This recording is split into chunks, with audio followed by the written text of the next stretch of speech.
tarde a todos. Vamos nesse momento nos ligando com o nosso mentor individual, com a espiritualidade amiga desta casa, com Joana de Ângeles, Irmã Rosário, Irmã Teresa, e agradecer a todos pelo carinho, pela amizade, pelo acolhimento. Nos ligamos com nossa mãezinha querida, Maria de Nazaré, pedindo a ela que nos envolva na sua luz, na sua paz, na sua serenidade, que nos aconchegue juntinho ao seu coração de mãe num abraço muito caloroso.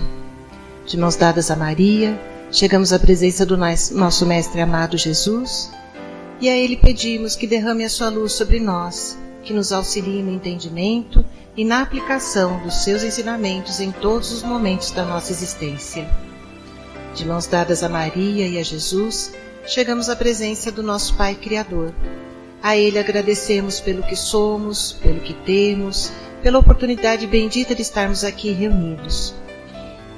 E vamos nesse momento elevando os nossos corações e os nossos pensamentos em louvor e agradecimento, dizendo ao Pai: Pai nosso que estais nos céus, santificado seja o vosso nome, venha a nós o vosso reino, seja feita a vossa vontade, assim na terra como nos céus.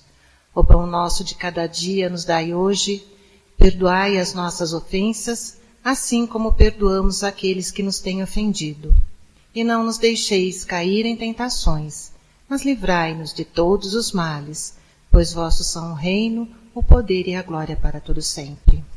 E harmonizados que estamos, vamos nos ligando com as equipes espirituais de tratamento desta casa, pedindo que seja derramado a luz branca do Cristo sobre todos os assistidos.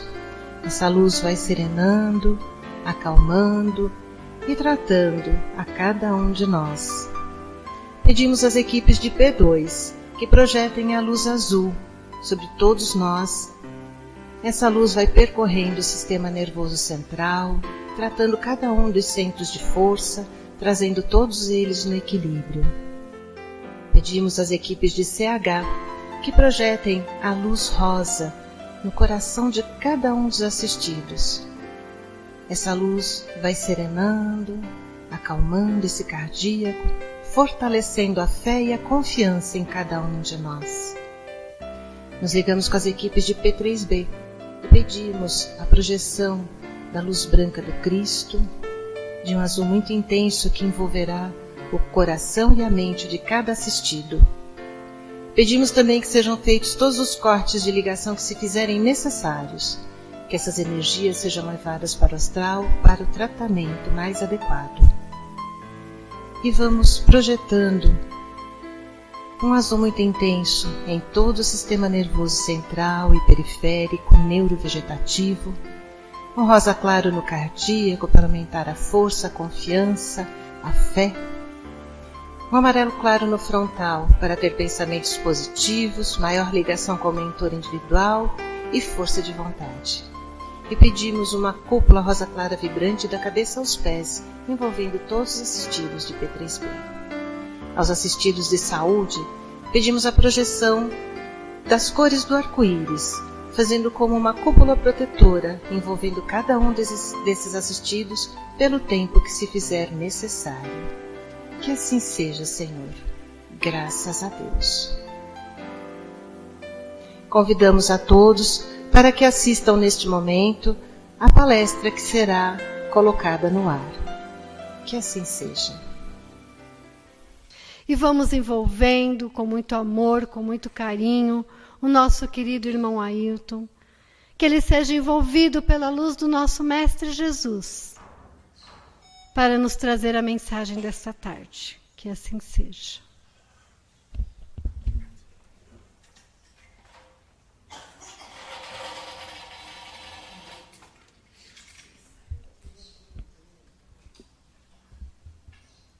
Boa tarde a todos.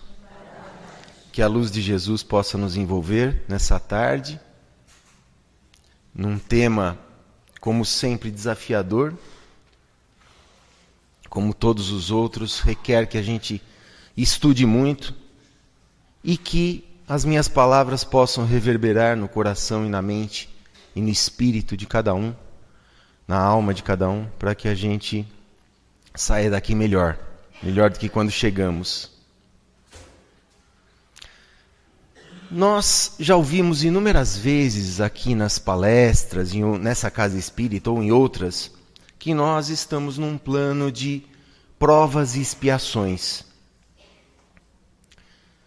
E são inúmeros os desafios nesse planeta escola, onde a gente às vezes se sente preso, temos dificuldades, o trabalho não condiz com aquela lei do trabalho que a gente vê no Livro dos Espíritos, ainda parece uma punição.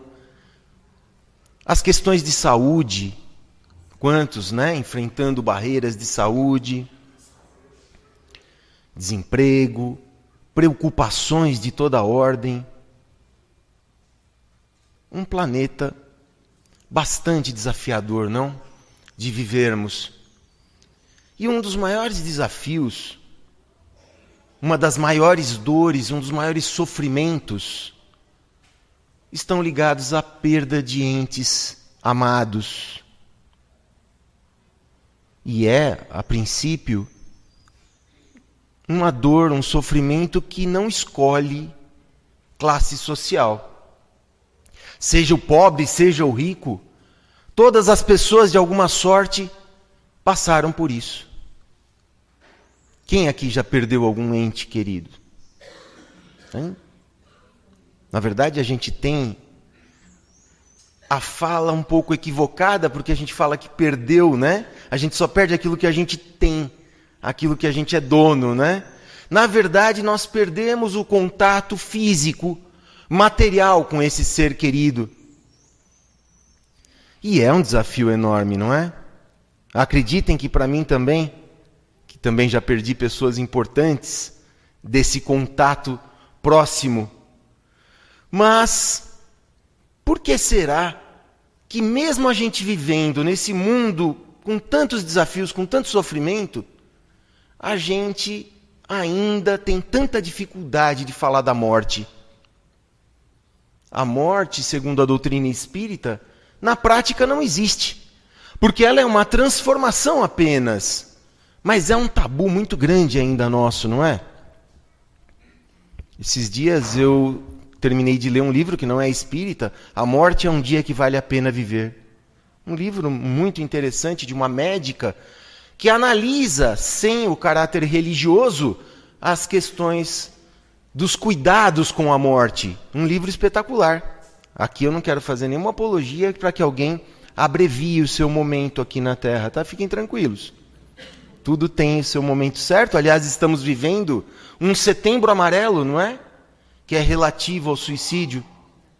Que, infelizmente, muitas pessoas, por não suportarem determinados sofrimentos impostos, não raras vezes escolhidos por nós no nosso plano de reencarnação, acabam abreviando equivocadamente a vida por falta do conhecimento que nós temos. Desse conhecimento de que a vida não se limita do berço ao túmulo. Quando Jesus diz no capítulo 5 do Evangelho, no Bem-aventurados os aflitos, bem-aventurados os aflitos porque serão consolados. Jesus, na verdade, não fala de uma consolação da terra, de algo que a gente pudesse conquistar aqui. Ele fala de uma esperança de futuro, de um entendimento das nossas múltiplas existências, de algo que não se limita à matéria, não se limita ao corpo físico. Naturalmente, se tivermos um pensamento tão somente material, não somos capazes de compreender um Deus justo. Talvez a maior dor existente na Terra seja a dor de uma mãe perdendo um filho. Alguns reputam isso como se fosse, é difícil traduzir em palavras, mas como se fosse uma amputação da alma. A dor de uma mãe que perde um filho. Perde deste contato. E não raras vezes nós falamos, e isso está descrito no Evangelho, nossa, ele tinha toda uma vida pela frente, tão jovem. A outra pessoa já mais velha, sem nenhuma grande utilidade à nossa sociedade, está aqui. E este jovem partiu. Os espíritos falam, até quando nós vamos ter esse pensamento tão limitado? Tão limitado no terra a terra, como está descrito no Evangelho. Quem disse, com base em que nós estamos falando que essa vida seria maravilhosa? Com base no que vemos nesse planeta? Com tantos jovens envolvidos com drogas, com prostituição, com sexo desregrado, com tráfico, com violência. É dessa esperança que nós estamos falando? Deus não é aquele senhor punitivo que está brincando e falando, olha, eu vou fazer essa pessoa sofrer. Não. Tudo no universo respeita uma inteligência suprema. Há um sincronismo absoluto. Há uma inteligência que comanda tudo isso de forma precisa, cirúrgica, exata. Não acreditarmos nisso seria conceber um Deus injusto. Sabemos que Deus é soberanamente bom e soberanamente justo. E Jesus, quando veio à Terra dar esse seu testemunho vivo, ele sabia que nós teríamos muita dificuldade de enxergar essas coisas. Quando a gente fica desprovido desta capa, desse corpo, enquanto estamos encarnados, chamamos de alma, correto? Quando desencarnamos, chamamos de espírito, porque não tem mais a representação física. E o espírito está numa evolução. Só é testado aquilo que não é perfeito. E nós não somos perfeitos. Por isso que nós somos testados o tempo todo. Por isso que estamos passando essas provas que muitas vezes nos trazem a uma casa espírita ou qualquer outro templo religioso. A dor nos move, muitas vezes, a sairmos daquela situação. Mas não sentimos propriamente dor. Dependendo da nossa ligação com a matéria, se formos muito ligados à matéria, vamos sofrer um pouco mais. Existiu apego, existiu sofrimento. Quanto mais a gente for se desapegando e priorizando os valores que de fato a gente tem que priorizar, a inteligência, os valores morais, os valores espirituais, esses sim são verdadeiros tesouros que vão conosco. Mas nós não podemos deixar de ter essa compreensão, ou ter uma compreensão limitada só no plano terrestre. Basta que a gente vá atrás das informações. Então, se não sentimos dor, é descrito até aquelas pessoas que eram no passado decapitadas. Em alguns países isso ainda ocorre. Se questionou se essa pessoa sente dor, né? Na maioria das vezes ela desencarna antes do fato. O medo é tão grande que ela acaba desencarnando antes. É preservada. Quando nós desencarnamos, nós sentimos um estado meio que de torpor. Eu não lembro bem disso, ainda bem, mas a gente lê. Os livros descrevem isso, viu? Eu não estou tão curioso assim para descobrir tão cedo. Mas você sente um certo torpor no corpo, né? Como se você estivesse acordando. Já aconteceu da gente acordar, não saber se é sábado, domingo, segunda, você está um pouco perdido, né? É mais ou menos assim. E o curioso, as pessoas que não têm o conhecimento da vida espiritual, elas têm dificuldade de se reconhecer mortas, desencarnadas, porque ela ainda tem um corpo, que é o perispírito, que conserva a mesma imagem desta última encarnação.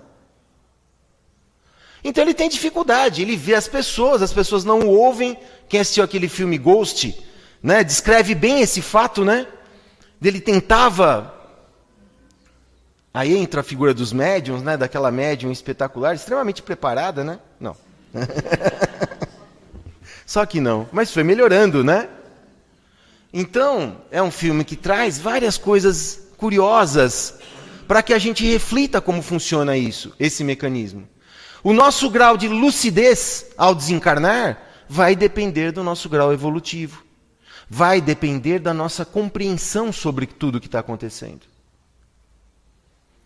Nesse capítulo do Bem-aventurados os aflitos, fala uma coisa... Nós já ouvimos falar que Deus não dá um fardo maior do que a gente possa carregar. Já ouviram falar disso? Mas a recompensa do sofrimento, o auxílio espiritual, vem na razão de 2 fatores: resignação e coragem. Resignar-se não é acomodar-se.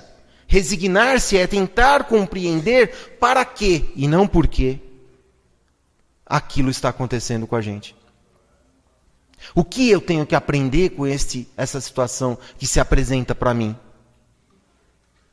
E a coragem, está lá descrito no Evangelho, o desencorajamento é uma falta. O excesso de falta de coragem pode derivar para um suicídio. A falta de coragem de enfrentar aquela situação que está sendo colocada, aquela prova da pessoa, ela tenta fugir do problema e acaba encontrando um problema maior ainda.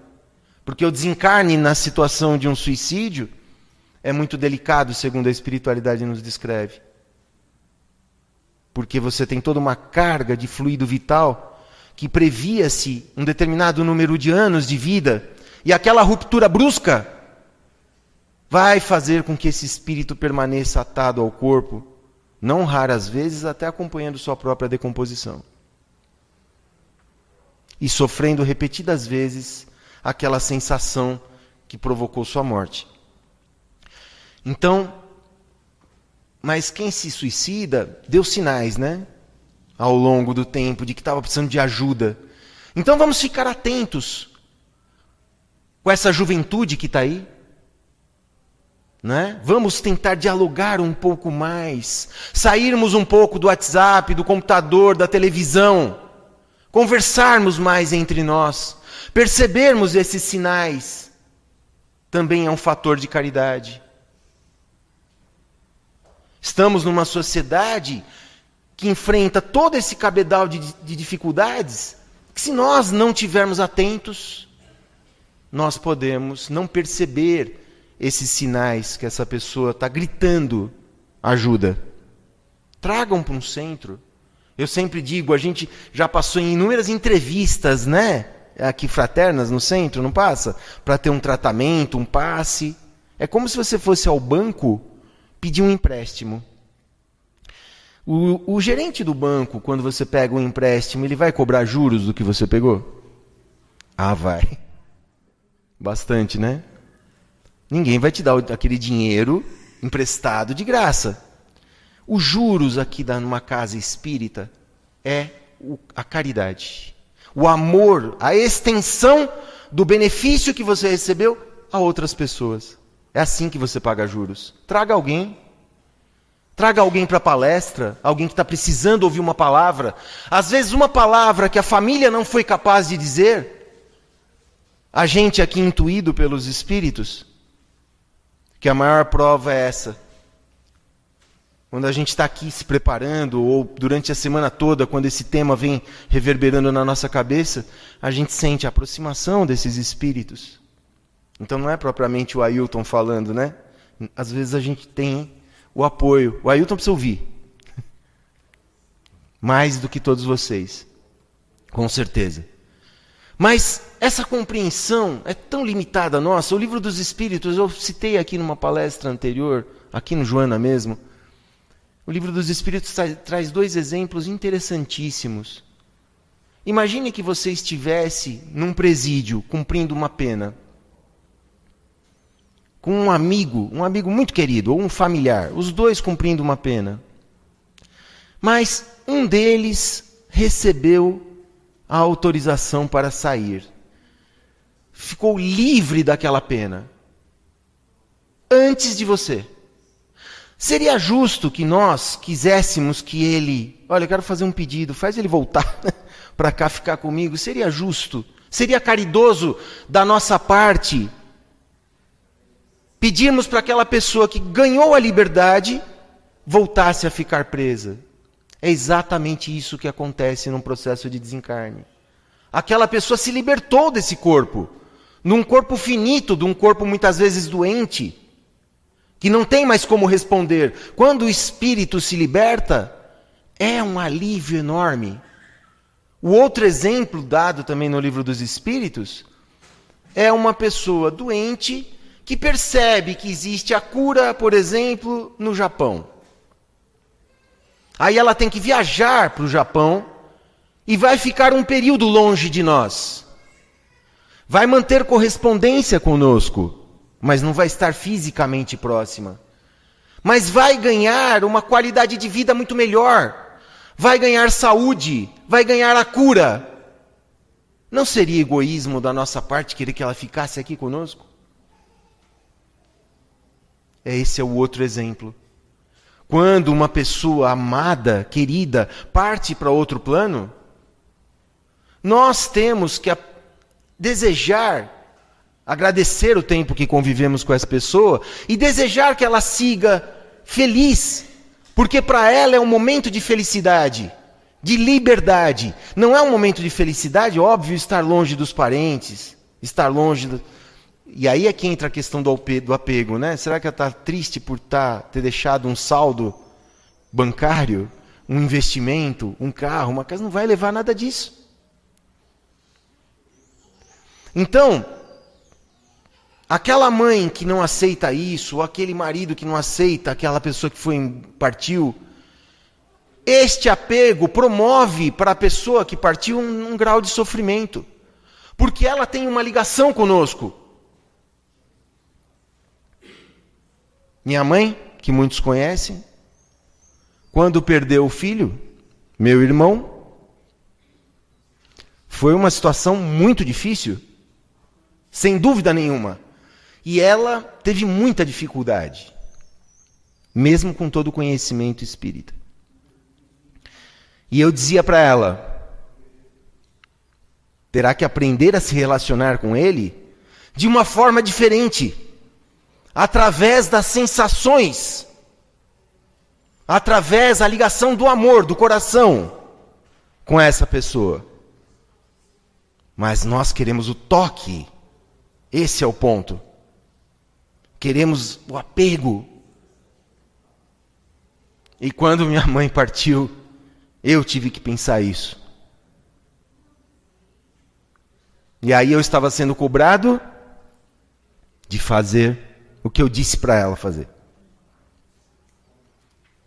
E é o que eu faço, porque muito provavelmente ela deve estar aqui. Que não sai dessa casa, né? Quem conhece.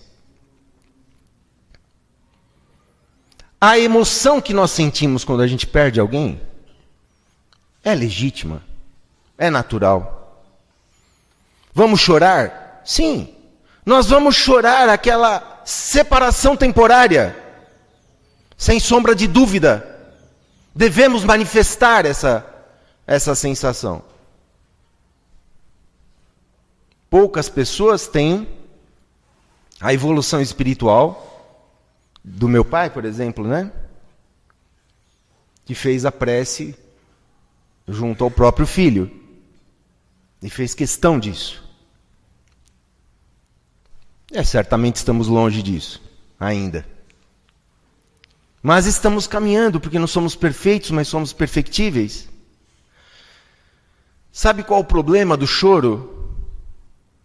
Eu ouvi outro dia de um palestrante espírita, estudando para essa palestra. O espírita tem choro de despedida de aeroporto. Aí tudo bem. É uma despedida temporária. Aquela pessoa está indo para um país melhor, para um mundo melhor, para uma situação melhor.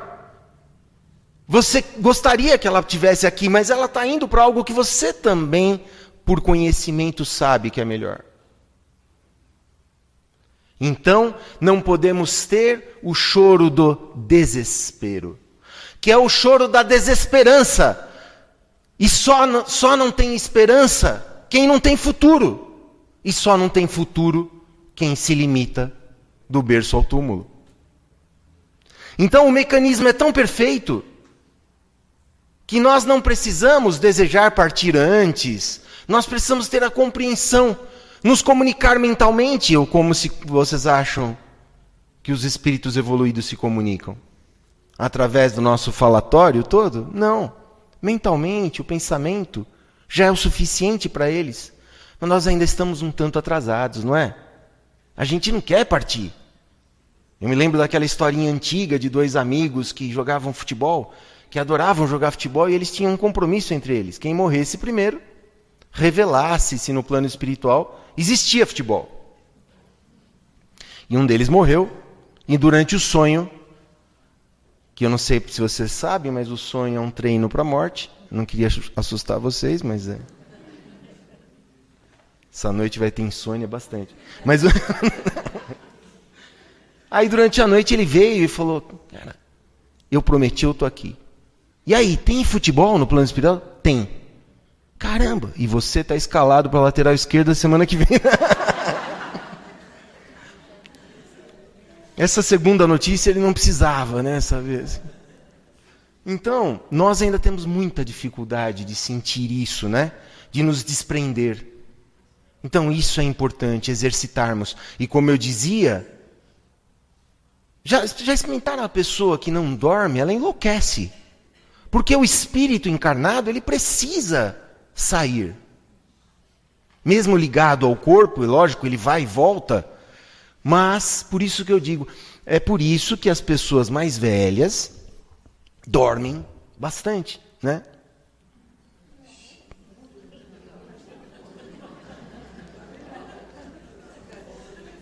Treinam mais. Estão treinando mais, né? Mas é isso mesmo. Mas o mais importante é que a gente tenha tranquilidade. E sabe de onde vem essa tranquilidade? Da prática do bem e da consciência tranquila. São essas duas questões que vão fazer com que a gente se sinta bem. Com que a gente, lógico, com que a gente confie em Deus. Não basta só a oração. Lembrem-se daquelas duas situações: coragem e resignação.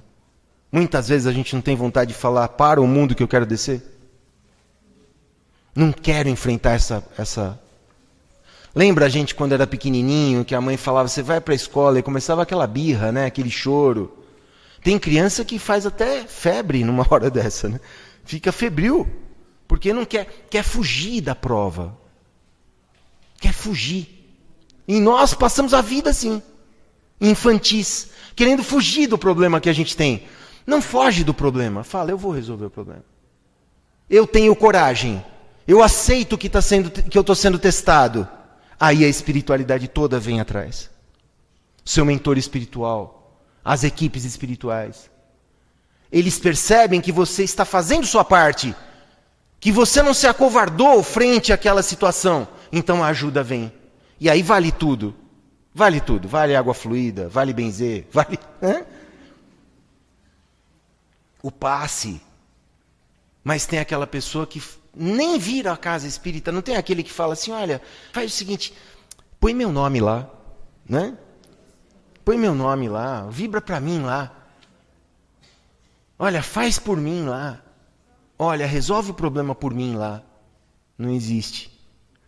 Nós estamos num mundo que a tarefa é um faça você mesmo. É uma carreira solo. Temos personagens, pai, mãe, tio, irmão, que conviveram com a gente, mas no sentido de nos ajudar na caminhada. Mas ninguém é dono de ninguém, nós vamos partir em algum momento. Então, eu não queria perder a oportunidade, mais um minuto, de fazer com que a gente tenha uma sensação importante para nós, no nosso coração. Então, que a gente possa, antes da nossa prece final, antes de eu encerrar, né? Primeiro eu quero agradecer a oportunidade de estar aqui falando com vocês. De tentar desmistificar um tema que não tem nada de místico. Que é um processo, a morte é um processo de vida. Todos nós vamos passar e vamos passar melhores ou piores, dependendo da nossa consciência, da nossa prática do bem, da nossa tranquilidade, do nosso equilíbrio. Então que a gente possa fechar os olhos um minuto e imaginar as pessoas que já estão lá de lá. Muitos aqui devem ter vindo cumprimentá-la nesse momento. E muitas vezes, dada a nossa materialidade, dada nosso apego, a gente não é capaz de sentir essas pessoas. Que possamos sentir esse abraço nesse momento. Que possamos desejar a essas pessoas que partiram o crescimento espiritual, a evolução. Que eles possam sentir o nosso abraço, o nosso amor nesse momento.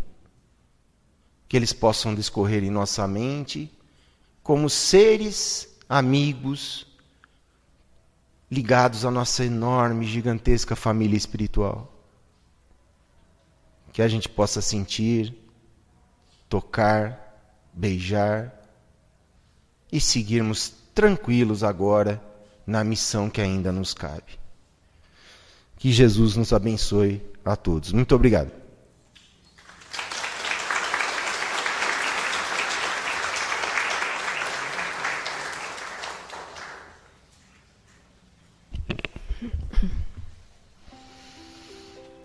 E mais uma vez, vamos fechando os nossos olhos e vamos doando do nosso coração as nossas melhores vibrações de amor, pedindo ao nosso Mestre Jesus que possa abraçar este planeta neste momento em bênçãos de paz, de amor, de justiça. Te pedimos, Mestre, que essas vibrações recaiam por toda a nossa humanidade, pelo nosso Brasil.